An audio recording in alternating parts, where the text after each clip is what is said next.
বড় কাণ্ড করল ভারত, চমকে গেল আমেরিকা, জাপান।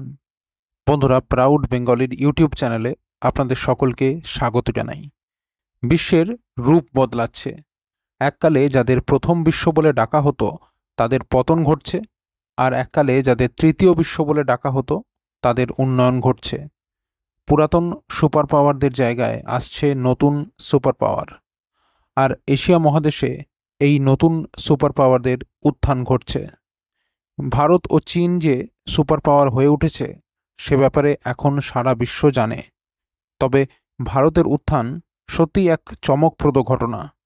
যেভাবে স্বাধীনতা লাভের পর অতি অল্প সময়ে ভারত আবার জগৎসভায় শ্রেষ্ঠ আসন লাভ করেছে তা অভূতপূর্ব।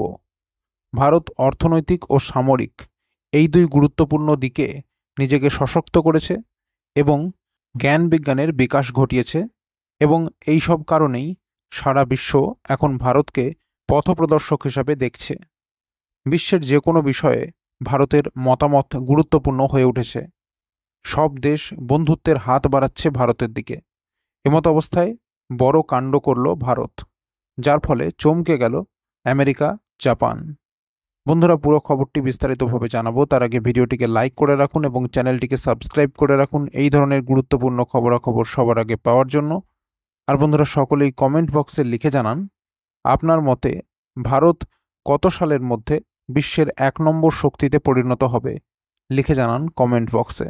তো বন্ধুরা, চলুন এবার পুরো খবরটি বিস্তারিতভাবে এবং গভীরে জেনে নেওয়া যাক। এশিয়া পাওয়ার ইন্ডেক্সের 2024 সালের প্রতিবেদনে উল্লেখ করা হয়েছে যে ভারত এশিয়ায় তার শক্তি বৃদ্ধি করেছে এবং প্রথমবারের মতো জাপানকে পেছনে ফেলে তৃতীয় স্থানে উঠে এসেছে। এশিয়া পাওয়ার ইন্ডেক্স, যা অস্ট্রেলিয়ার থিঙ্ক ট্যাঙ্ক লোই ইনস্টিটিউট দ্বারা প্রকাশিত, এশিয়ার বিভিন্ন দেশের সম্পদ এবং প্রভাব পরিমাপ করে এবং তাদের ক্ষমতার ভিত্তিতে র্যাঙ্কিং করে। এই সূচকটি 27টি দেশ এবং অঞ্চলকে মূল্যায়ন করে, যা পাকিস্তান থেকে শুরু করে রাশিয়া পর্যন্ত বিস্তৃত এবং প্রশান্ত মহাসাগরের অস্ট্রেলিয়া, নিউজিল্যান্ড এমনকি মার্কিন যুক্তরাষ্ট্র পর্যন্ত প্রসারিত। 8টি প্রধান সূচক, যেমন সামরিক সক্ষমতা, প্রতিরক্ষা নেটওয়ার্ক, অর্থনৈতিক সক্ষমতা এবং সম্পর্ক, কূটনৈতিক ও সাংস্কৃতিক প্রভাব, স্থিতিশীলতা এবং ভবিষ্যৎ সম্পদ ইত্যাদি দ্বারা দেশগুলোকে র্যাঙ্ক করা হয়। প্রতিবেদন অনুযায়ী ভারতের এখনও সম্পূর্ণ সম্ভাবনা পর্যন্ত পৌঁছানো বাকি রয়েছে।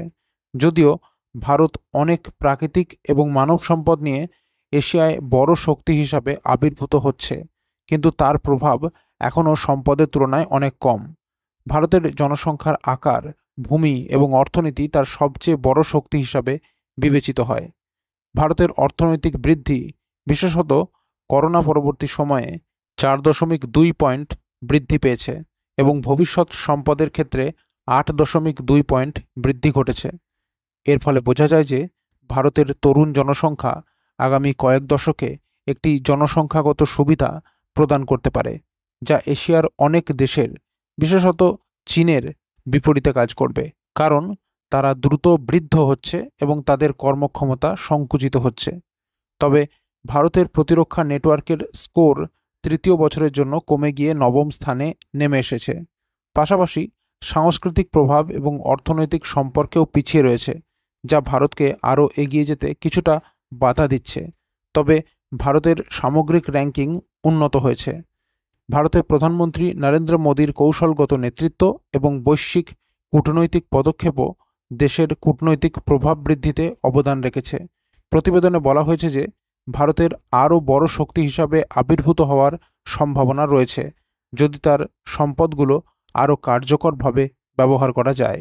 তো বন্ধুরা, এই ছিল পুরো খবর। খবরটি যদি গুরুত্বপূর্ণ মনে হয় তাহলে অবশ্যই লাইক এবং শেয়ার করতে ভুলবেন না, আর চ্যানেলটিকে সাবস্ক্রাইব করে রাখুন এই ধরনের গুরুত্বপূর্ণ খবরাখবর সবার আগে পাওয়ার জন্য।